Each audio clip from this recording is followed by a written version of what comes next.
Hello, everyone, and welcome back to the Between Realities VR podcast. Bow, bow, bow, bow. That's right.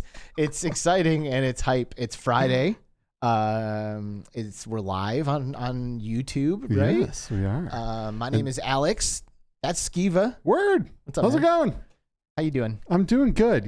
So we because of all the craziness that happened last week and the week before and the week before with Streamlabs, we are now on OBS. And we had a slight issue starting the show right on time, but I think this is going to go a lot better than it has. Deal with it, people. Yep. All right, deal with it. Yep, okay. yep. It's a lot easier to deal with starting a couple minutes late than it is having your stream crash. In the middle of the This show. is true.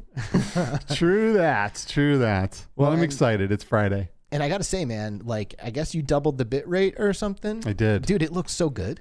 Like, we did a little test stream right before Yeah. we went live here, and I think the show looks better than it's ever been. Yeah, well, we're going to be a little bit more high def now, so sorry, everyone. Sorry. Huh? Yeah, you're welcome, people.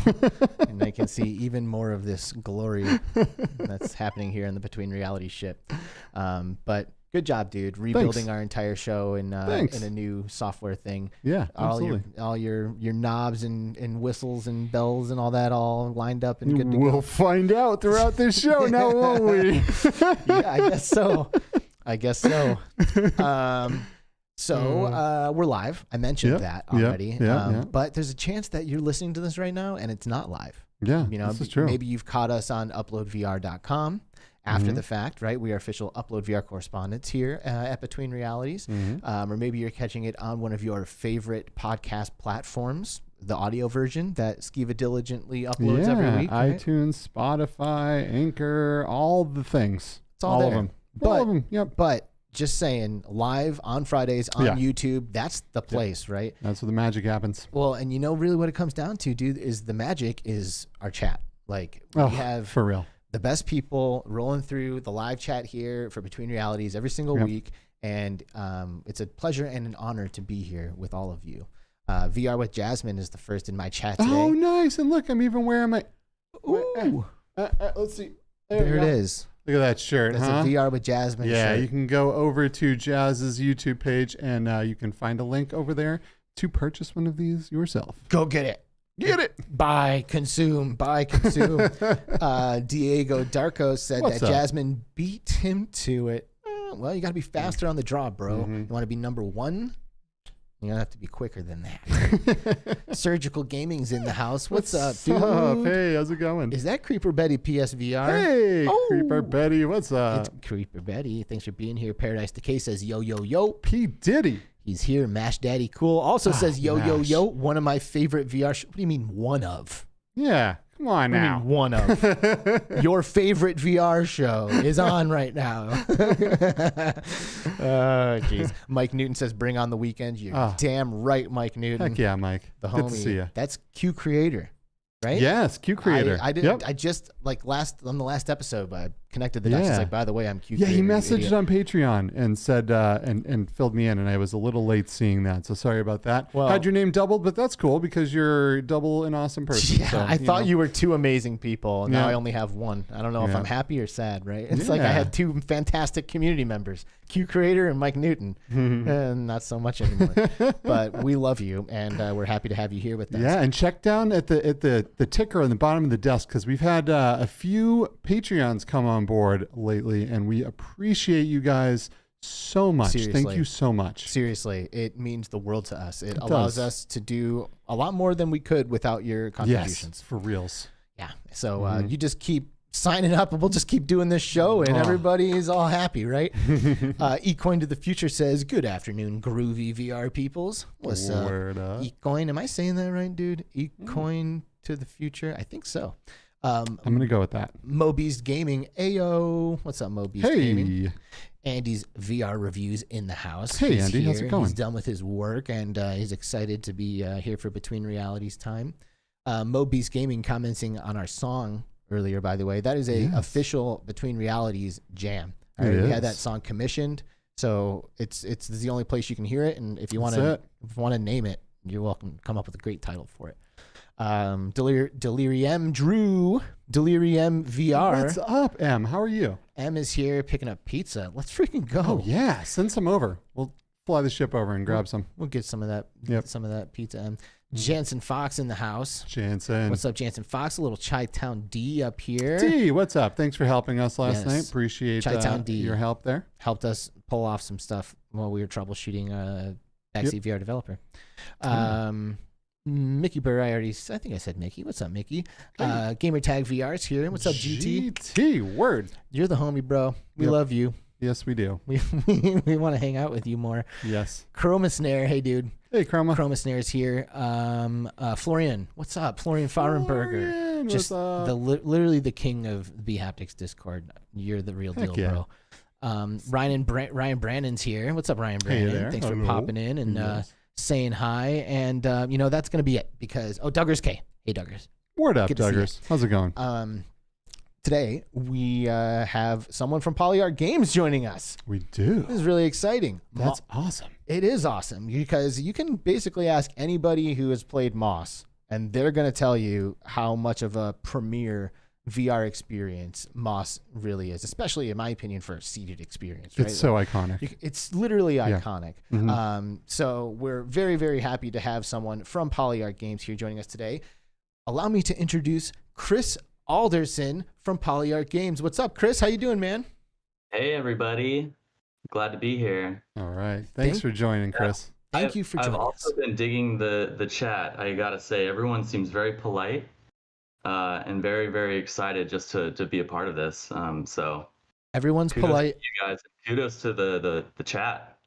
Kudos to you guys, chat. Thank you for being here. Dark Angel is here also. Thank you for joining us. This is our fam, our VR fam. I love everyone in this chat. I love you guys. It is. So, we better not see anybody start to flame us or Moss or anything like that, because if it happens, then, there goes our reputation for having a great community. Yeah, that's why I like to say that up front, just so everyone's like, oh, we are cool. We are going to be really well behaved. Let's do this. Well, I mean, dude, it's kind of hard to give you a hard time, man, because Moss literally is widely regarded as like one of the premier VR experiences. And I think you guys must know that, right? Like, you've got something good on your hands over there.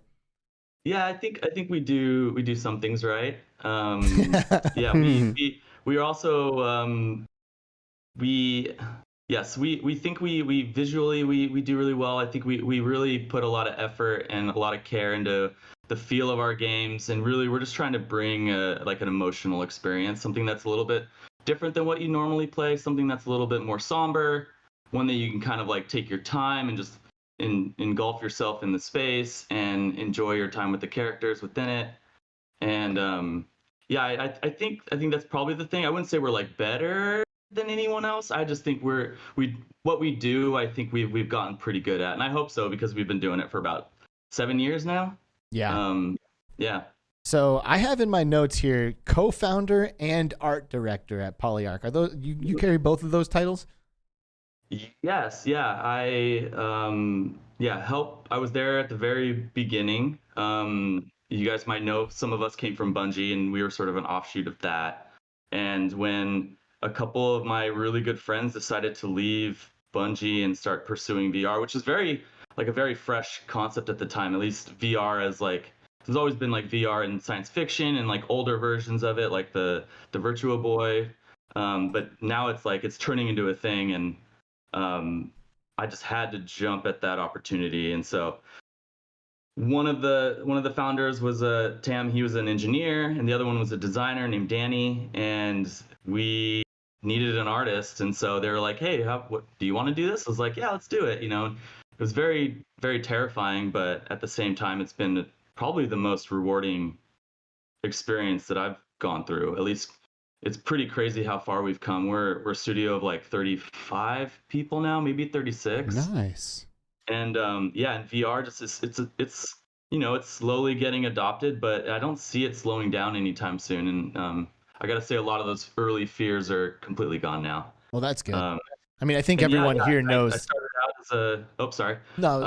out as a character artist, and I was doing that for about 10 years at other game studios, and then as sole artist at Polyarc for probably about a year. I had to learn a lot of other new things, and learning VR and also learning to become an environment artist and a concept artist and an effects artist. Probably, yeah, one of the craziest years of my life, having to just learn. And but as far as like, again, I keep using the word rewarding. It definitely was. I grew as a person and an artist more in that year than I think I ever did in the 10 years before that. Wow. Yeah. I mean, first of all, let me say, shout out Diego starting the tip train with $5 or what is that, a euro, pound? I don't know. I think it's a pound. Yeah, Diego, that's pound. That's a pound, baby. That's right. 5 pounds tip train. Thank you. You guys started with the engine, and we appreciate you, dude. Thank you for your contributions. Yes, thank you so much. So like you guys, you were at Bungie. Did you come from Bungie? Yeah, I was at Bungie for about 7 years. And then what? Like you put on a VR headset and you played a game, and then you're like, wait a second, no, this is what I'm gonna do. How did that happen? Actually, you kind of nailed it. Bungie is in Bellevue, and right on their back door is Valve. Nice. And if you are a game developer in Seattle for any extensive period of time, you just end up knowing everybody. It's a very small community with a bunch of studios all in one really small area. And we had some buddies, and Valve is known for picking up the vibe really early on and being one to like really facilitate that. And they took that and the knowledge they gained from all that VR experience and then created their own headset. But I remember going there, and there was an entire room just dedicated to the Vive, and it had all the like the lighthouses and everything, and just wires coming from the ceiling, and a pretty incomplete headset. It was wide open with like cords and like gadgets all over it, and it was the most sci-fi experience I've ever had at the time. And they put the headset on, and I didn't know what to expect. And they had this, I don't know if anyone's played earlier demos that they had, but they had, I think it was called the Blue, or this big whale. Mm-hmm. Yep. And in hindsight, it's such a simple experience, but man, if as your first time putting on a VR headset and that's what happens, you just I lost my mind, and I was like, okay, I have to be a part of this. And even then, it seemed like pretty far off, because it didn't seem adaptable at that point, because it was all these wires and open panels on this big like 3-pound headset, and I was like, this is just not gonna happen. And then a year later, they were selling units and people were buying them, and I would say it was very instant. It was an instant, like, I was a believer from that moment. That's amazing. D1360 VR is in the house. What's up, dude? Hey. Good to see you. Z-Storm's here. What's up, Z-Storm? Dazed Nedic is here. Said I almost cried playing Moss for the first time PC VR. That's a pretty bold statement and amazing, and I completely believe you. Yep. Gamertag says that Moss is a beautiful VR action diorama with a character that you really care for. It's also set the bar for player interactive platformer in VR. Moss and Astrobot are high quality. Yeah, I couldn't agree more. Yeah. And then my dad's actually here in chat right now. Says Moss is our favorite game of all time. This is wow. This is my dad, who's like not. He didn't introduce me to VR. Okay, like, let's be clear. You know what I mean? Like I forced him to try it, and he like played some Beat Saber, and then eventually got into Moss, and now here he is, my father, saying your game is the best game that he's ever played. Pretty cool. He doesn't say that about every game of every developer that's on your podcast. No. He jumped straight from Chippendale Rescue Rangers on NES to Moss. He's got a thing for like the small woodland creatures in the platforming games, I guess. Yeah, I see the bridge there. Yeah. But yeah, no, love dads. No, we actually, this is funny because we have an older fan base. A lot of the messages we get through our contact on our website is a lot of people. A lot of people in their like 60s and 70s who you wouldn't expect to have VR, because VR seems like such a new, like, VR's for the kids, you know, it's like the future. But man, they're one, they love the game. They just have the nicest things to say. For some reason, they're very vocal about Moss, and they just have to tell us how much they love it. And man, I can't get enough of it. So bring it on. It is pretty amazing, I gotta say. I have my own little YouTube channel, Alex VR, that I don't really post much to anymore. But I did do a full playthrough of the first Moss book on the Oculus Quest. I was going to review the game, but I recorded the whole thing. And since I recorded the whole thing, I was like, well, I'll just post this in its entirety. And it is by far my most watched video on my channel, by far, because so many people have used my video as a walkthrough to like get them through trickier parts of the area of the game, or to like figure out how to advance or whatever. And a good portion of the people who comment on my video are older. And I say older, meaning old enough to be my parents. You know, like, oh, I'm just getting into VR and I've never been a gamer, and you know, thank you for this video. It really helped me get through this game. And they've like been working on it for like weeks, you know, like playing the game for weeks, like really taking their time and like immersing themselves in each scene, which I think is probably one of the reasons why you know, the older crowd maybe loves this game so much, because, you know, as a gamer myself, like I really appreciate atmosphere and vibes and all of that. But at the end of the day, I'm there to solve the puzzles. I'm there to get through it. Like I'm there to clear the jumps, boom, boom, boom. And I don't know, Moss takes me a few hours, you know, 3 hours, something like that. But some people might get 7 or 8 hours if they just like pump the brakes a little bit and like really work through a lot of the puzzles and stuff. Now, I guess Moss Book 2 is a little bit longer in length. Is it? Would you say it's longer than Moss Book 1? It's taking people actually a few hours longer to beat. And yeah, I'm actually a little surprised by it, because while we're making it, we don't really know. We're like, I think it's about, we think it's longer. I know the game is bigger. We made more rooms, we made more weapons and more enemies and everything. Every aspect of it is bigger. But you never really know, because sometimes people will play it and they'll find that the puzzles just aren't as hard and they can cruise through the rooms quicker. But no, we're actually pretty happy that it is a little bit longer, because that was one of the main criticisms of the first game. Well, yeah, I mean, a game like this good, you don't ever want to end. You know? Yeah, true. Yeah. And we do spend a lot of time and care making sure that the world and the characters and everything is good enough for the people who play it.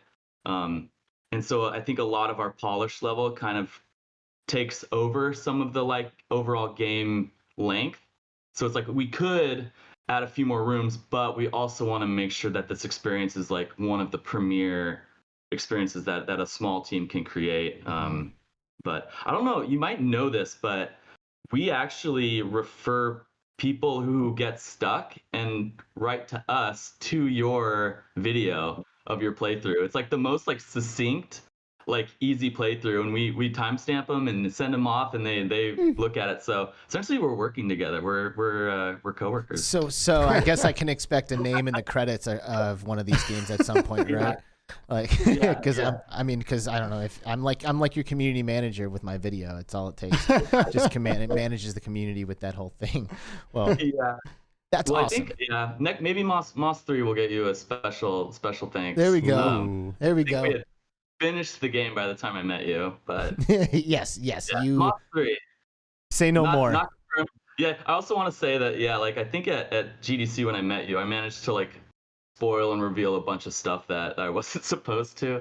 And so I'm almost on like Tom Holland level of spoilery interviews. So if anybody has questions that they really want answers to, I'm probably your guy, but I'll do my best. I have some notes of things not to say. Well, that's good. So I want to say Moss 3 is not confirmed yet. Heard that, Moss 3 confirmed. You heard it here first. It's coming. Chris Alderson spilling the beans on Between Realities. No beans.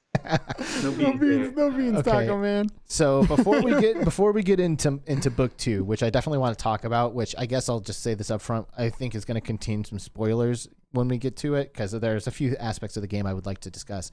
But until we get there, I still like we started at the beginning, and I want to get a clearer picture of kind of how this game, you know, was birthed, so to speak. So you guys, you know, you're at Bungie, and you know, you put on the headset. Holy crap, this is amazing. Now what? Like is Quill or the World of Moss something that was sitting in the back of somebody's head, like waiting to be born into a project, or was the VR first and then the rest kind of came after that? Yeah, well, VR was first. And yeah, no, I can walk you all the way through it. Yeah, VR was first. And then while we were playing with it, well, I should start. Danny Danny and Tam had like a 3-month console like stint at Oculus while they were developing the Rift, and so the first time you saw like touch controllers and everything, so they kind of knew what was on the horizon. And it seemed like most studios and projects they saw were very like large and epic and like bigger the better and like sense of scale. And so I think it was a calculated risk, I would say, on our part to do something much smaller. But we found that there was also another demo that we played at Valve that did deal with more like dioramas, and I thought it was just as compelling to look into this like tiny world and all these moving characters and things, and you can like and you feel powerful in a way where you're like, I'm here and I'm looking down, and they can look at you, and in a way it kind of like it gave us some feelings of like wanting to take care of them, you know, if you think about the good version of that. And as a studio, I don't think we'll be the studio that makes your sort of like violent, dark, scary experience. I think we do want the more warm, inviting, comforting, like we don't want our stories to have like just no stakes. You know, we do want to make sure there's some like mature themes and like things you can learn from and feelings you can have from that. But with all of that, we started thinking about what gave us those feelings of like wanting to take care of something small. And we always, I mean, for the most part, we try to look at our lives and like, like what I remember growing up is I grew up in a field and like an orchard, and my younger brother would find all these like creatures and like snakes and frogs and little mice, and he would take care of them. And I just remember that feeling of like these little mice in growing up, and I was like, oh wow, I think this is something that I think people will respond to. And the comment on the chat, someone was like, it almost made me cry, you know. And we first took the game to E3 after sort of figuring out the kind of like protagonist we want, and we did not expect it, but we did have a few people play it for the first time, and I think it might have been their first VR experience in general, where it just was overwhelmingly emotional. And it really solidified it to us of like, okay, we are doing things kind of the right way. And so yeah, we take the little world, we take what do we think people will respond to, and then the last part is I guess there's two more parts. One, we wanted a comfortable experience. We played a few experiences where you were flying through the world and it made us a little sick, and we're like, okay, we're not ready to solve that problem yet. Yeah. But the final one was the novelty of being able to reach into the world and grabbing objects and characters and holding them and pulling things and, you know, and twisting. And we just wanted to make sure that we had a lot of that in our game. And I think going back to, I'm just ranting now, going back to sort of like an older generation that want to experience VR, I actually think it's probably easier because there is more affordance. Like, instead of having to use all these buttons and this like complicated configuration to like make a character move and dodge at the right time and attack, it's like we've simplified it all down to like just go and grab a thing. You know, does it look like you can grab it? Cool, you probably can, and so go and grab it. You know, we are throwing a blindfold on people's heads right now, and we're expecting them to remember the layout of all these buttons. And I think purposefully, all of these developers are creating things that are very very natural. You know, it's like we don't need complex button configurations. We just need things to feel like they will react the way we want them to. And so I know that was a really long roundabout this is all way, good. But that's, I would say those elements are what gave us the idea for Moss. So Paradise Decay dropping the £2 for Quill's cheese fund. Oh, right. That's pretty nice. Thank you, PD. Thanks, buddy. Thanks, PD. You're awesome, dude. So does Quill eat cheese? Is Quill that kind of mouse? A cheese-eating mouse? We do. I believe we do have a painting in the basement of the castle in Moss 2 that has cheese on it. There it is. Cheese confirmed. All right. Cheese confirmed. You weren't supposed to spill it, but you did. Cheese confirmed from Polyarc. Quill is not lactose intolerant. Yeah. So did you like, is it you? Like, did Quill come from you, or is there somebody on the team that's responsible for like developing the character of Quill? I mean, the way we like to work is, I mean, I did some of the very first drawings of Quill. Well, while we were just a small team, I also say our first employee was Brendan Walker, and so he was also there. So he helped work on the first demo of Moss, and we had a couple people helping us on the side that would later come and join us full time. But I can't say I fully developed Quill without mentioning Rick Lico, who's our lead animation director at the studio. And we worked together at Bungie, and also I worked with him at Monolith too. So I would say for my entire 17-year-long career, I've worked with Rick Lico. And so we're at that point where we just understand each other and know what each other's thinking, and we have this sort of back and forth. So I did some drawings, made a quick block model, handed it over to him, and he's like, this isn't really working for me. The first version was very humanoid, and so it was like, a character that's very heroic, but felt more like your Sonics or your Bugs Bunnies, where it's like very standing up, and we didn't feel anything. Yeah. When we looked at the character, we're like, okay, this character can definitely like kick ass, but I don't feel much for it. And we did a few paint overs, and in the end, we decided to just start over, scrap it, and start with just a mouse. Let's get a mouse. Figure out the mouse skeleton, straight up mouse, and took the mouse. We did rotate the pelvis a little bit so she could stand up, and we started playing with it, and we were finding that finally we feel something. We actually want to like hang out with this character, but there were some elements that we weren't getting out of it, and the two that come to mind are the ears weren't, because Quill is so small and she's about this size.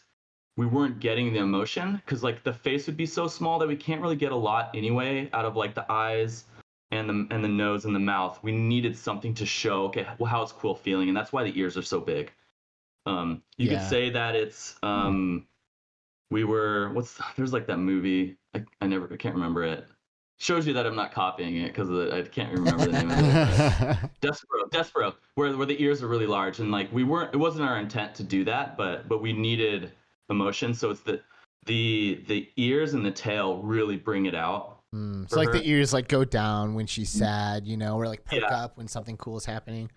Yeah, and in Moss 1, Quill didn't even have a face rig. She didn't even like squint her eyes or anything. She was just like, it was all in the ears. And then in Moss 2, we really amped it up and like gave her eye emotions and all that. And then the second thing was like her little arms weren't enough to swing a sword or climb onto ledges. And so she does have slightly longer limbs than your average mouse. But other than that, Quill's straight up mouse skeleton. I like it. And cool. I think that's sort of like that's sort of the limit in which we want to like make Quill cartoony or any of the rodent characters. Because we find that we're trying to bring up some nostalgia with people, like maybe Quill reminds you of your pet dog or cat or something from your past, and maybe that's why when you see Quill you tear up a little bit. We don't know, but that's whatever we can do to help strengthen your bond with her. We'll try. Paradise Decay's question then is basically, so how long did that take from like your first mouse drawing to the final version of Quill? Thankfully Rick is very fast. He's the fastest animator I've ever worked with. I would say we had Quill from concept to finish probably in like, I would say 2 weeks. 2 weeks, boom, to make what is now an iconic character in VR gaming. Wow. That's pretty rad. Wow. You make things, and then after a while it's like too late to change.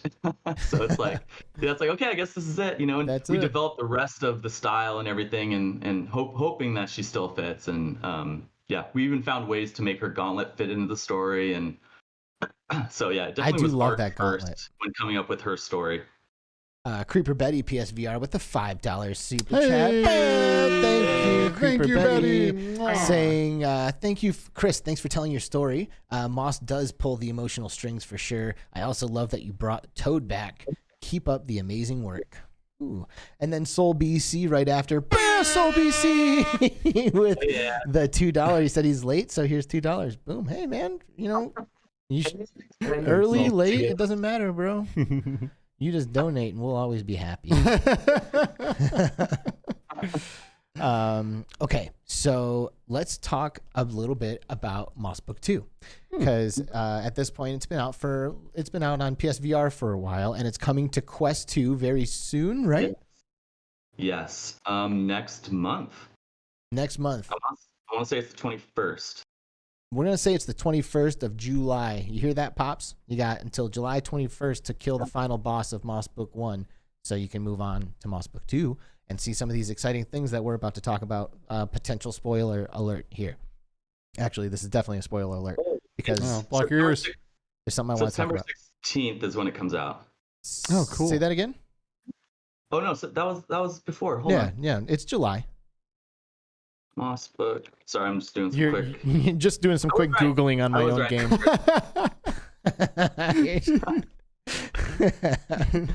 I was like, September.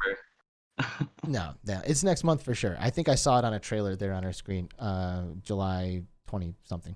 So next month, July 20 something, whatever. We don't know. We got the developer here and we still don't know.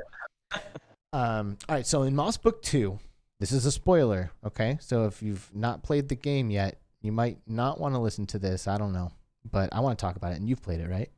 I've only gotten about 2.5 hours in. Okay, well, maybe you know about this. Do I have your permission to speak? Absolutely. All right, great.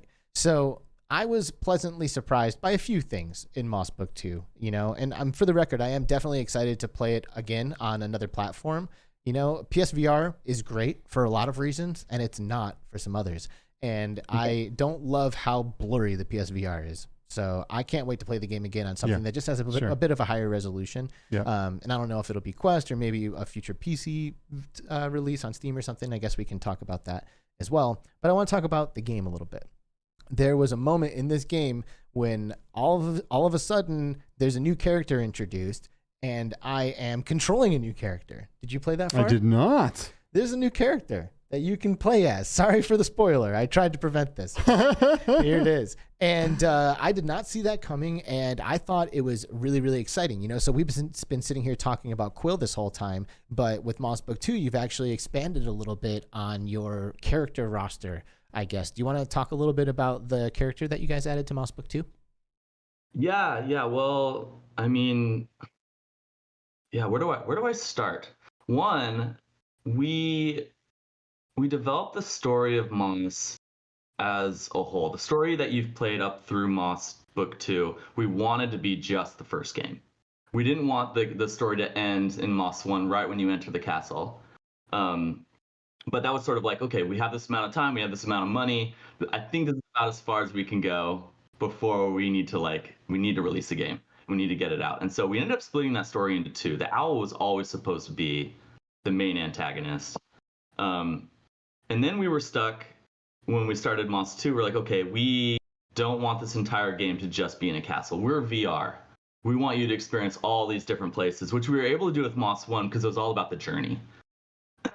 And so we're like, okay, how do we find a way to get you out of the castle? How do we find, how do we go bigger? How do we go crazier with the locations? How do we show you different weather? And so that kind of gave us the idea of realms. We always knew that, and we talked about it a lot early on, even in Moss 1, that you're in a library. There's a lot of books. And every book probably has a different character that you can play and move. So we knew we wanted to explore that eventually. Like, Moss isn't just about mice. It's not even just about rodents or animals. There's also fairy-type characters. There's sprites, like the plants can grow and be magical. Right. And to be clear really quick before you go on, when you say you are in a library, you don't mean Quill is in a library. Like you are. Like when you start the game of Moss, a book opens in front of you and you are in a library. You're the reader. Yes, you're the reader. So what you're talking about is what do these other books in this library have in them?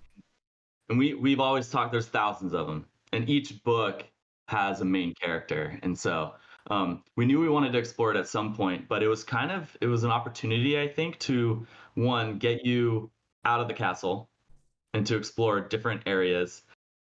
and kind of hark back to some of those early promises that we made to ourselves that yes, we don't want it to just be about Quill. We have a lot of stories to tell. And then on top of that, with Moss 1, we established to ourselves like how important it can be to have a relationship with a virtual character, something you can't do so well on a flat screen. And then in Moss 2, we're like, okay, started exploring, okay, what can we do with this friendship? Like, how can we, what twists can we make? Like, how do we make you feel different emotions than just, oh, hey, I've met this character, I helped her, and we won. And so the idea of like, real world, like relationships and breaking up and friendships ending and, heartbreak, but also love. And we want to explore all those themes. And so, yeah, we have a little twist in the game that's indeed spoilery, but the idea that of Sahima is the other character's name. She's a gerbil in the mountains, and her whole thing is we didn't want you to meet another character where it's like, cool, I'm going to meet this character and we're going to be friends, and it's the same thing over again. Sahima doesn't like you as a reader. She's met characters like you before, these all-powerful beings that if you're a good reader, you can help them. If not, then you could have other things in mind. And I think it does show like the different types of friendships you can have, where maybe you're not friends with this character right away. Maybe you need to learn about trust a little bit. Maybe you can't just be fast friends with everybody in real life. And maybe you're kind of frenemies at first. And so a lot of those elements went into it, and we wanted her character design to sort of mirror that. Like she's wearing a hood and she's just a little bit more closed off. And she doesn't trust you. And we hope that all of those feelings are embodied with that character. Don't know if we can show what the character looks like, but hope you can experience it for yourself. Yeah, we're not going to go as far as to show the scenes, I guess, with Sahima in them. But I really wanted to talk about it a little bit because to me that was like a big moment of Moss Book 2. It was like, I mean, again, that's why I mentioned spoilers, because I'm hoping people who are listening have seen it and don't have this moment ruined for them or anything. But like when all of a sudden there's a whole new character that I'm controlling, and she's got completely different like weapon mechanics and like in a new environment, like. That is probably when I felt like I was playing Moss 2. I was like, okay, like this is really now separating itself from the original Moss book. And I loved it. I thought it was really well done. And it almost like allows me to like see all of the potential at this point. It's like, oh, if you've added Sahima, like what else are we going to be seeing in the years to come? And I know we haven't confirmed Moss 3 or anything, but like, there's no way you guys aren't going to keep building on this universe. Like, it's just too good. I mean, yeah, we definitely have more stories we'd like to tell, but we'll see what happens. But yeah, it's funny making a sequel is so interesting because you want it to feel the same. You know what I mean? But you also want to introduce different elements. So I think, yeah, you're right. About the first half of the game is a lot of revisiting, and like maybe someone didn't play the first game, so we want them to experience Moss first before we just at the halfway point just totally switch it up. And yeah, we had a lot of conversations where we're like, is this Moss enough? Like, does this even feel like the first game? And so it's a fascinating back and forth of like wanting to keep our identity, but also move forward. And I think probably every artist has that sort of existential discussion with themselves. But this yeah, I do like the balance we struck. I like where we ended up with it. Bluebell in the house hanging out. Hey, Bluebell says you guys put oh nice, yeah. Dude, we love our Patreons, man. Me too. I love you all. Paradise Decay says Moss in space. There we go. Your heads just first person shooter. What? Bluebell is in the house. Yep, we just mentioned that. The Bearded Bard is here. What's up, Daniel? Hey, what's up? Ooh, a little Michelle B stopping in and visiting. Hello there. Traveling Man 3775 is here saying hi to everybody. What's going on? We got Sampler 19 in the house. Sampler, hey. Ooh, Fun with the Clicks is chilling as well. Hello. Thank you for joining us, everyone. All right. It's pretty awesome. We're hanging out with Chris Alderson from Polyarc Games. and we're just spoiling Moss Book 2 for everybody. I would imagine that the majority of people will probably be playing this once it gets to Quest 2. Probably. That would just be my guess. But you know where I really want to play it? And I have no idea if this is happening or not, but I would love to play this on PSVR 2. So I don't know. Is there anything you can tell us about that? Is this coming to PSVR 2? Checking notes. Check the notes. Checking notes. Nothing is announced. Nothing is announced. Okay. Confirmed. You heard it here. It's confirmed. No. You're gonna get me in trouble. I'm sorry. Just teasing. I am very excited for the PSVR 2 though. Yeah. Everybody is. Yeah, for real. Yeah. Sony is too. It is fun to hear whenever we meet up with those guys at different. They're stoked. Whenever the people making it are stoked, you're like, okay, this is gonna be good. Mm-hmm. So. Yeah, the PSVR was such a big deal because it really brought VR to people in an affordable way. The Quest wasn't out yet. There wasn't really anything to get you into it without buying a full gaming rig and an expensive headset and all this stuff. But the PSVR just brought it to a whole new audience, and it was so good. The games were so good, and Sony did a great job. And I had some issues, right? But I think that was their testing bed, and I think we are going to see the full fury of Sony's VR adventure coming up here. I'm really, really excited. Mm-hmm. Pretty stoked for that headset. Yeah. Virtual Steve is here as well. Hey, Virtual Steve, thank you as well for helping us with some troubleshooting yesterday. Appreciate that.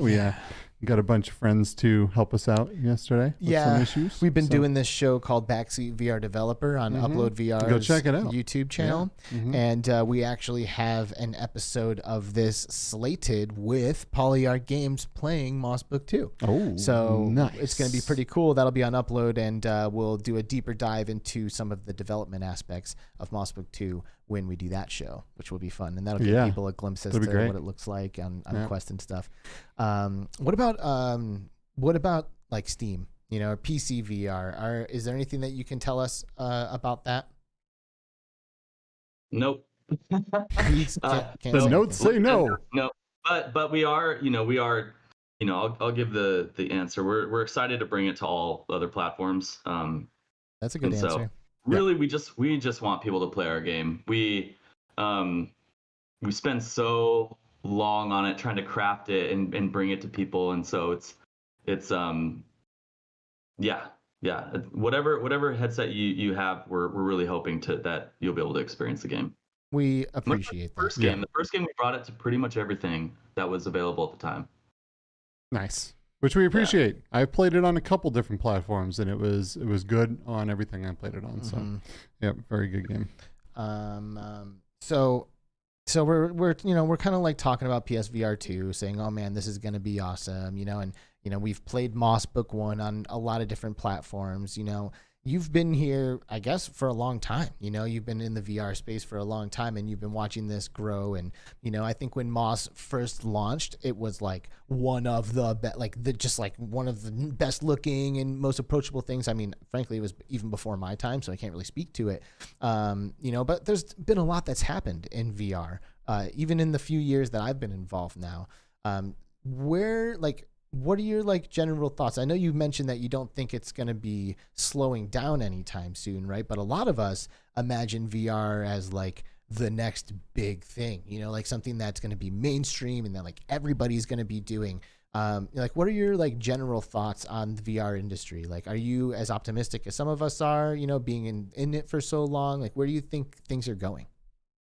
Yeah, I'm super optimistic. I think every day I hear a new rumor or a bit of news that gets me excited again.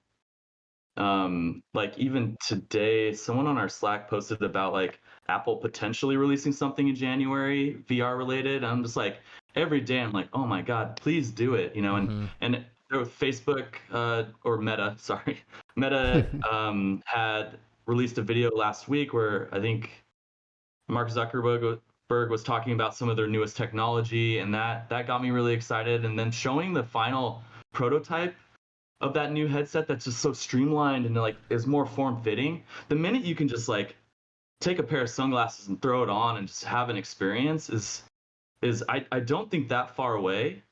And I think it's inevitable that people will just be like, cool, I'll put that on. Maybe they don't want to put on a headset that weighs a pound right now. Yeah.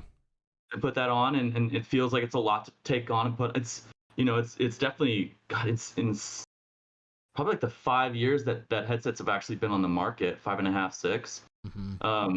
We've already seen such growth. And imagine what happens in 5 more years. Really. And then I know I think I'm also just as excited for like mixed reality or HR. Not HR, AR. Yeah. HR, HR. human resources. No one's excited for HR. Yeah. Everyone should be excited for HR too.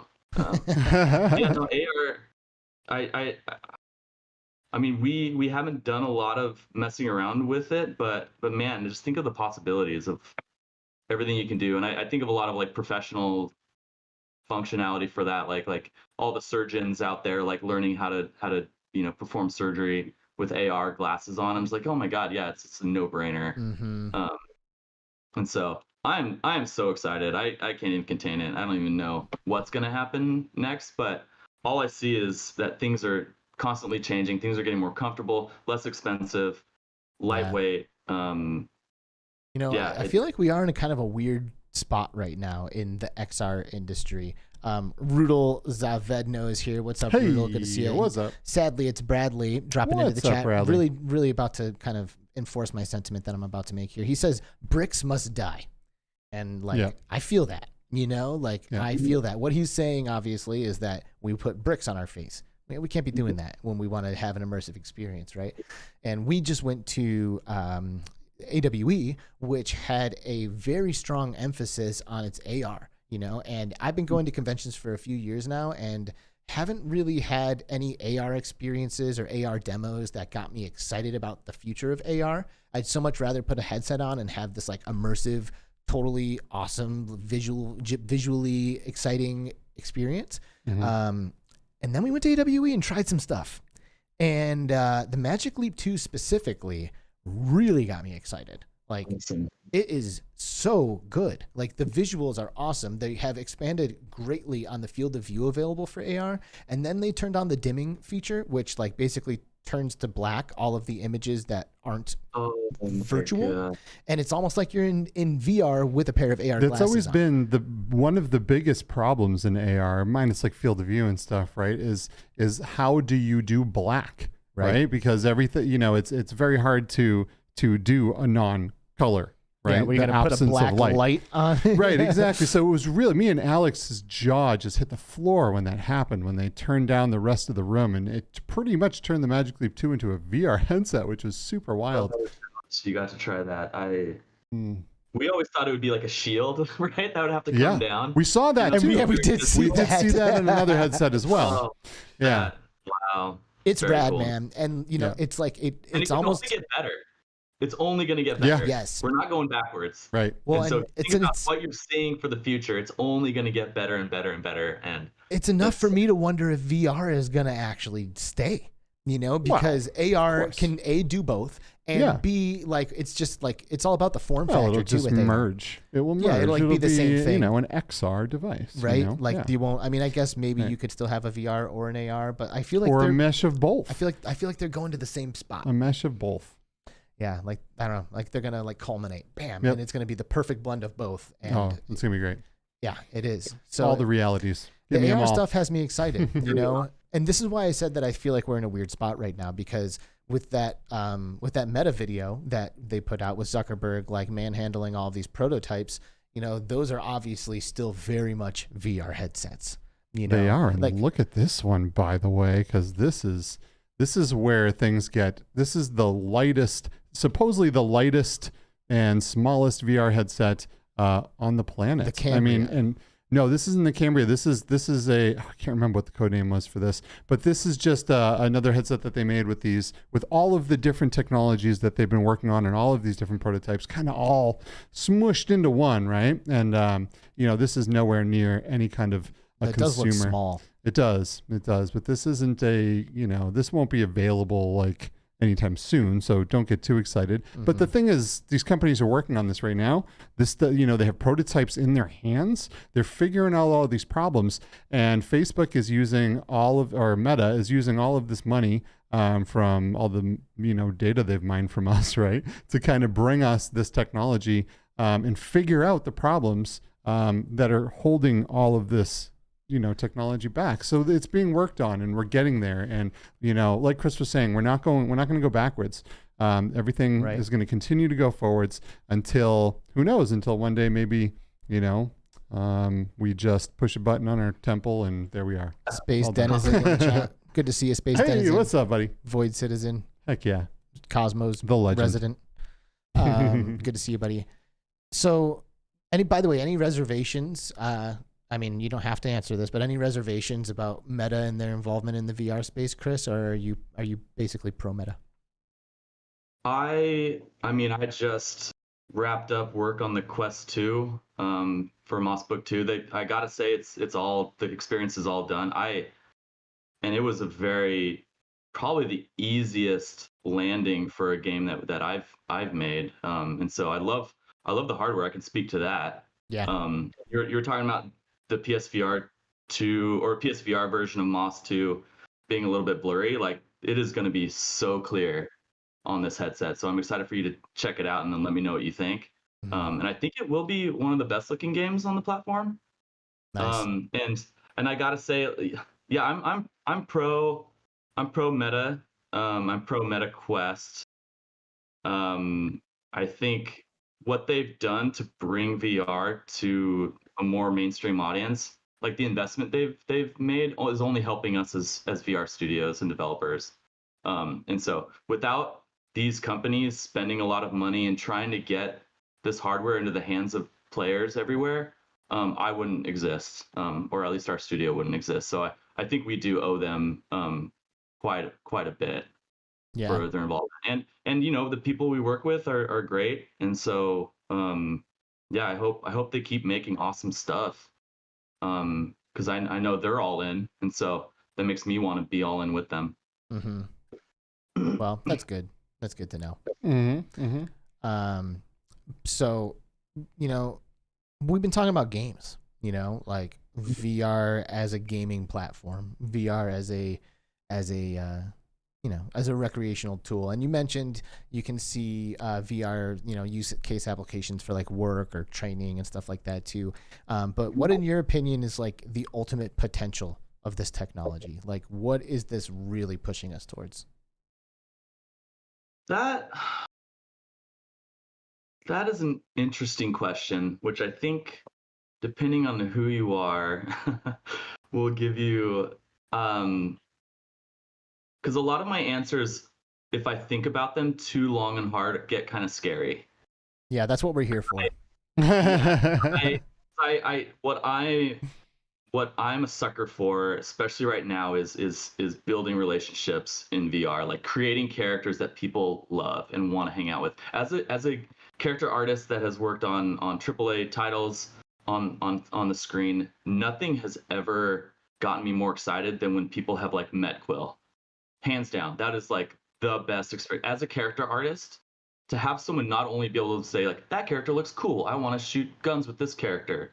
To have someone like meet a character and be like, whoa, I want to be involved. Like, I love this character. I need it to be in my life. That gets me so excited, but it also freaks me out. Like, how far can you go with that? To the point where, maybe I don't need my human friends anymore. Maybe I only need this virtual world with these characters that other developers have created. And so, yeah, when people talk about or ask me like what's exciting, I also have this sort of like this little tinge in the back of my head where I'm like, you know what? How far do we go?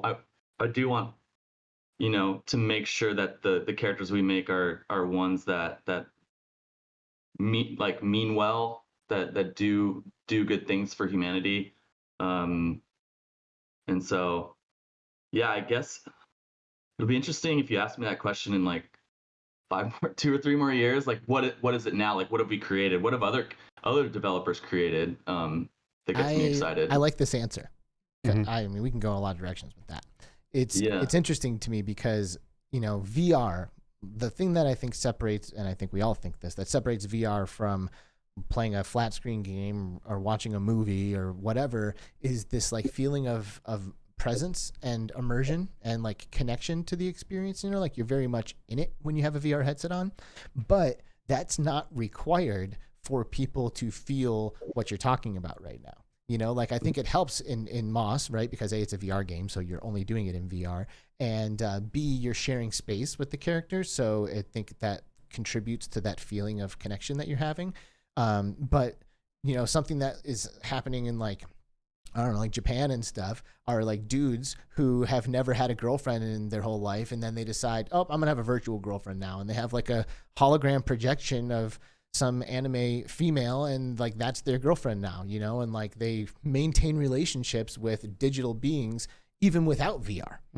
You know, so and it's already happening. And it goes the other direction though too, right? So let's not get too doom and gloom on this, because you can have that's not doom or gloom. I mean, not inherently. I mean, you know, give it the illusion of that's what people want to have in their life, right? It's like but it's also it's exploitable. You know, it's like me as a company trying to make money, I could eventually turn on ads with this character. I can turn this really cool character that we love into something very all of a sudden bad. Your girlfriend wants to go to McDonald's. Yeah. Every day. Yeah. She only likes chicken nuggets, guys. She's so cute. What was the point you were going to make? Well, the point I was going to make is just that you know, I use VR to build relationships as well, right? Like I've met so many amazing people in VR, and I've strengthened and bonded those relationships very, very strong. I have some of my best friends in the world that I've met through VR, and that, you know, we've built these relationships together and gone through and explored worlds and defeated bad guys together and just hung out and chilled and like just all of this stuff. And I think being able to share a space without actually sharing a space, right? You know, you have people from all over the country and we're all hanging out like we're in the same room. That's such a powerful thing. You know, being able, you know, haptics, being able to like poke each other or hug or whatever the case may be, and really feeling like you're there and hanging out with people that otherwise, you know, you might just have to hop on the phone with or something. It's very different. I think that not only are we building, you know, relationships with these characters, but with real people all over the place that can really, you know, broaden in our lives and, you know, make just things better. So totally. When you're doing a multiplayer experience. Sure, right? Of course, like, but you have the choice. People have the choice. Well, how they want to live. That's true, life. But not every, and I guess that's what we're getting at. Some people choose to maintain relationships with entirely digital entities. Yep. Right? Like, I'm sure there's some people out there who have, you know, maintained a relationship with Quill to a certain extent, right? You know, I mean, I don't know how, maybe that's just like their moment of connection or whatever. But to Chris's point, you know, we're already at a point where some people are doing this, you know, without VR. Like they just have like the TV screen and there's the image of the girl on there, and that's his girlfriend, you know. And like I was connecting with people and forming bonds and relationships in World of Warcraft years and years and years and years before VR ever came around, right? So, but I think the takeaway here is that VR does something to exacerbate this. I think it makes it much easier to form those kinds of connections, or certainly at least makes it the experience more like captivating, right? Or more enjoyable. It's so powerful. It really Especially is. Done well, it can be so powerful. And it is difficult right now too to make a compelling character in VR that feels somewhat real. It does take a lot of like time and effort and talent to do that. Nix, thanks for being here, buddy. See you later. If you get it right, there's not much that compares to it. Yeah. Well, preaching to the choir here. Yep. You know, this is, I think we all get it at this point. You know, we get that VR is captivating and powerful in a way that other mediums have not been, you know, and we're here for it. But yeah, I like that answer, man, because I think we're going to have to go back to the drawing board for a lot of things as this technology becomes more accessible and more profound. You know, not only are we going to have to redefine what it means to be in a relationship, but you know, what it means to, I don't know, to do a lot of stuff. What it means to be human, essentially, I think is going to be challenged by some of the stuff that we have at our fingertips as this technology becomes better and better. Yeah, you know, Zuckerberg was just, you know, on that video we were kind of previewed there for a minute. He was talking about trying to getting VR to the point where you can't really tell the difference between you know, what you're seeing in the headset and in real life. And they're working on this, like they're working on that. And they have, you know, that display that you hold up to your face that has all the fans that's really heavy, but it's all HDR, super brightness. It can match the brightness of going outside into the sun, right? But with, That's a bold claim. Wow, it's as bright as the sun. Thing? Well, it's not as bright as the sun, but like going outside during the day. Right, you know, when you go outside during the day in a VR experience, you're not like squinting your eyes and like, you know, but they're getting there, and they're trying to get the resolution of headsets to the point where it's a retinal display where you can't tell, you know, you can't really decipher the difference between real life resolution and video game resolution, right? So we're working on these problems, and they're going to be there, and they're going to be there for my kid, and they're going to be there for your kid someday. You know, and this is all stuff that's on the way, and I am personally very excited for it. I'm excited to see where this digital utopia ends up. So, what are you thinking about, Chris? Yeah, how far do we go? It's crazy. It's exciting, but yeah, it's like, when does it get to the point where I forget I'm in a simulation? Okay, yeah. Has it already? Maybe it hasn't. But it could, it could get there.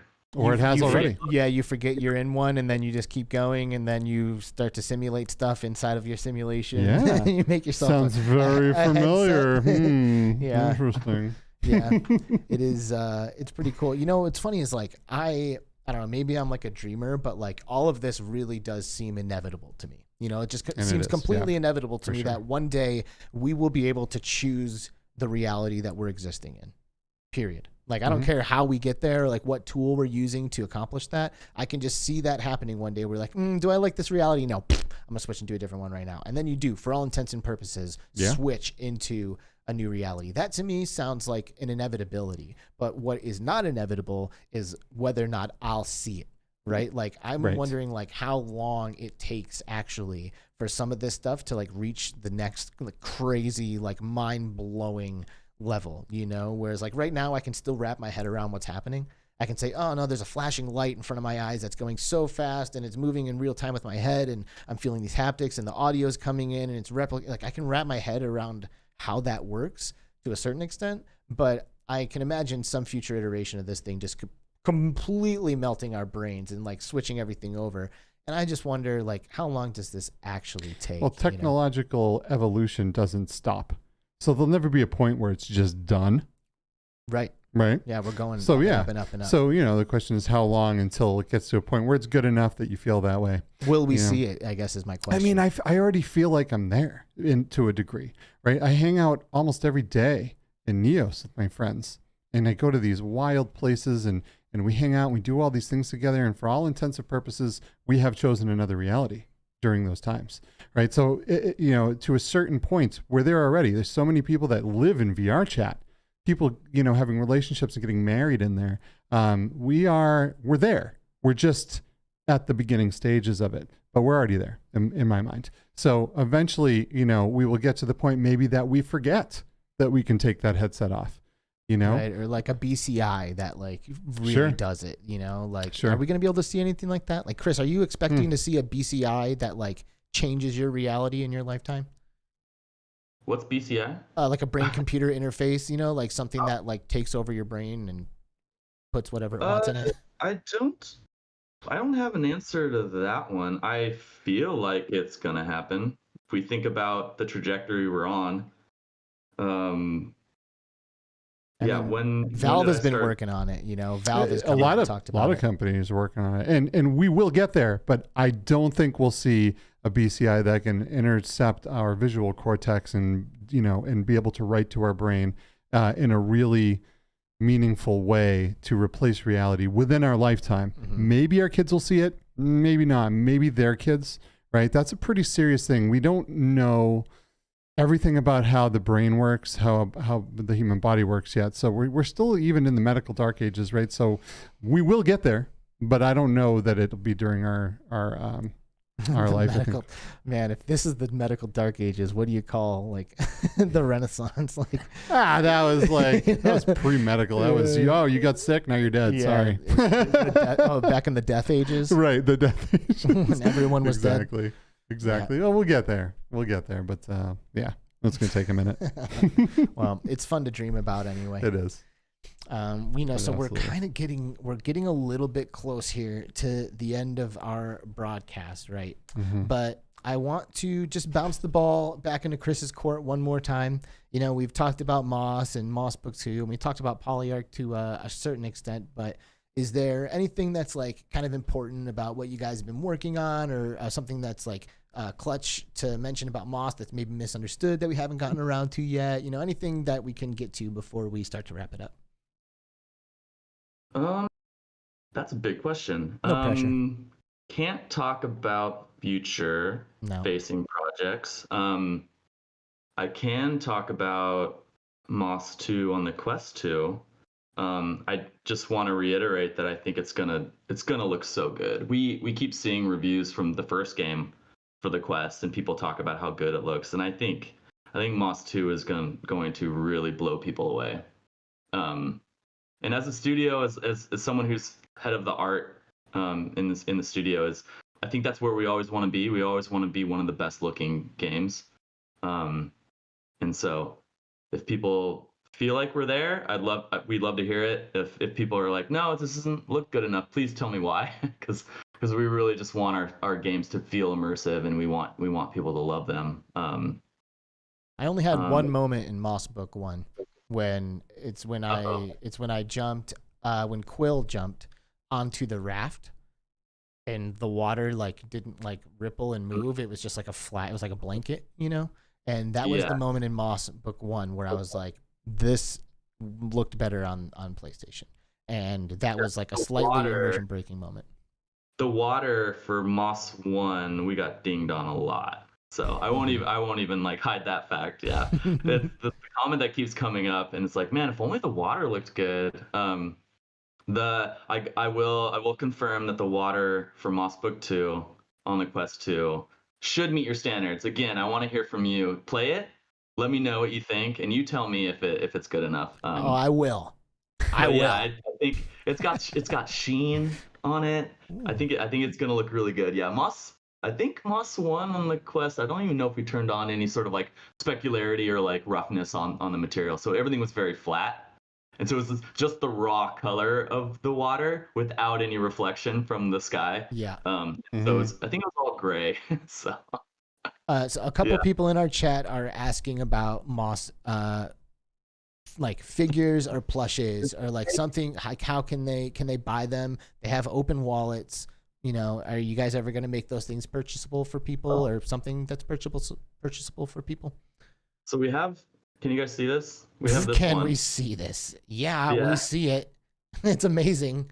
It's beautiful. So this one's new. I love it. Yeah, we're trying to like work with like transparent materials and stuff. The one that caused an uproar in some of the older, like we were going to, when we were promoting Moss 1, we were going to all these conferences, and we were like hiding them around, and we ended up, you know, we would hide the model, and then we would tweet like, hey, here's where it is, and show kind of like, you know, a hint of where it was located on the show floor, and then people would run to it, and it caused a couple fights. And so we stopped doing that. We completely stopped handing them out, so there's no way to do that.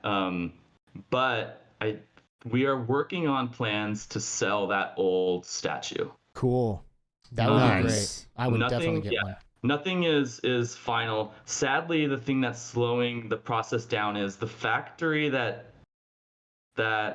built the original mold burnt down. So we have to like go through the process again of like finding a different house, getting them the mold, or getting them the statue so they can create a mold, learn how to paint it and everything. So it is going to take a little bit longer, but the plan is to do that. Plushies are something we're talking to multiple vendors about, but nothing has sort of been finalized there. I'm hoping after we launch on the Quest 2, we'll be able to dedicate a little bit more time on that. But yeah, a lot of our efforts are promoting the next launch. But yeah, as no, they should all be. we want to do. We heard you guys.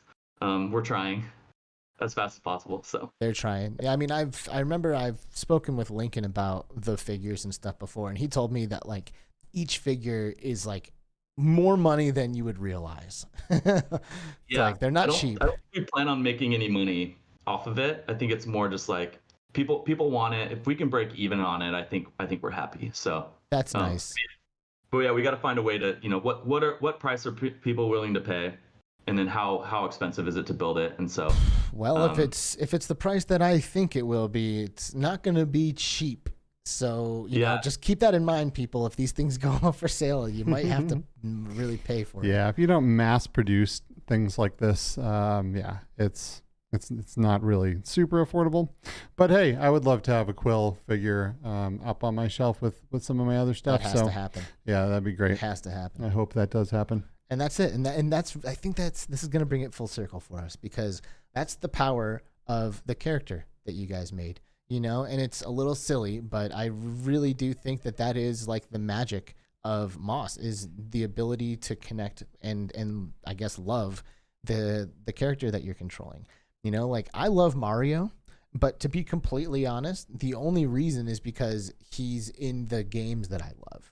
It's not that like I fell in love with Mario and then therefore I play every one of his games. It's like, no, I love the mechanics and the physics and, I like the game, and he just happens to be the character. So there we go. I guess I like Mario. It's almost by like association. But, to Chris's point earlier, like people play this, instantly connect with the character, and now they want to go through the adventure, and I think that is something that is hard to do, especially in our little niche community of VR, where, we often just get indie titles, and like smaller studios putting out games, and, they just do whatever they can to get out a game. And, maybe they don't put all that love and energy and thought into making sure that people do create such an authentic connection or care about the character in the game. But it's happened here.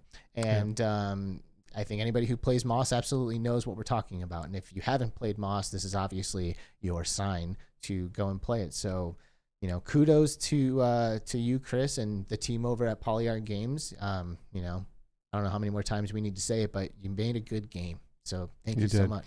And for the people in our audience here listening, if you want to head over to the Between Realities Discord, maybe we'll pop some keys in there or something. So whoa, see what happens. Okay. Yeah. That sounds cool. Yeah. Give some away. Well, I guess we have some keys. Maybe come join the Between Realities Discord. Yeah. Well, we'll find a way to get you some copies of the games. We'll get you guys into Moss. All right. So that's all you need to know. Find a way. Anything else, Chris, before we say goodbye? No, I just really want to thank you for your time and thank you for thinking of me. I enjoyed meeting you guys a few months ago, and it's been fun to kind of hang out and get to know you a little bit more. And thanks to the community. Y'all are super cool. You never know how, like, some of these things, some of the chats, I think we were talking about before we started, some of them get a little out of hand, and I gotta say that this community seems super cool. So kudos to you guys too for fostering such a good group of people. I'm really impressed with what you guys are doing. Oh man, thank you so much. Very cool. Thanks. We Thank you so appreciate much. that. We are here for you. Reach out anytime. Thank you so much for being with us today, everyone. Thank you. Say goodbye to Chris Alderson, co-founder and art director from Polyarc Games. Just bye-bye. Slinging around these big epic titles like a boss. See you, Chris. Bye. Bye-bye. Later. And there he goes. He's gone. Woo! See you later. Bye-bye, Chris Alderson from Polyarc Games. That was great. That was great, dude. It literally makes me want to play Moss. I want to be in it. Yes, I will definitely. See, I've been kind of holding. I want to go back and I want to finish this game really bad, but I gotta be honest. I've been waiting for the Quest, because for me the PSVR isn't super comfortable and it's hard with glasses and stuff. So I'm really hoping that I can manage to hold my enthusiasm back to get back into this game until the Quest release. But I don't know. Hey, Maybe I won't know. Yeah. Well, you don't have that much long of a wait. You don't have much True. of a wait at this point. True. We got a True month, that. and then you'll be in there, and we're gonna go in there, and we're just gonna rip this game up graphically. Just find every little graphical issue it has. No, we're just tear it gonna apart. enjoy it. It's gonna be fantastic. It's gonna be fantastic. I'm definitely excited. Well. Thank you all for joining us. Yes. Right. This live episode, we have had an amazing chat. Chris was not joking. You guys are fantastic, and it is amazing to have you here with us. CreeperBetty and Chroma Snare and Sampler 19, Duggars K, Virtual Steve, Paradise Decay, Bluebell, Diego Darko. That's Fuzzy Bollocks, and you know it.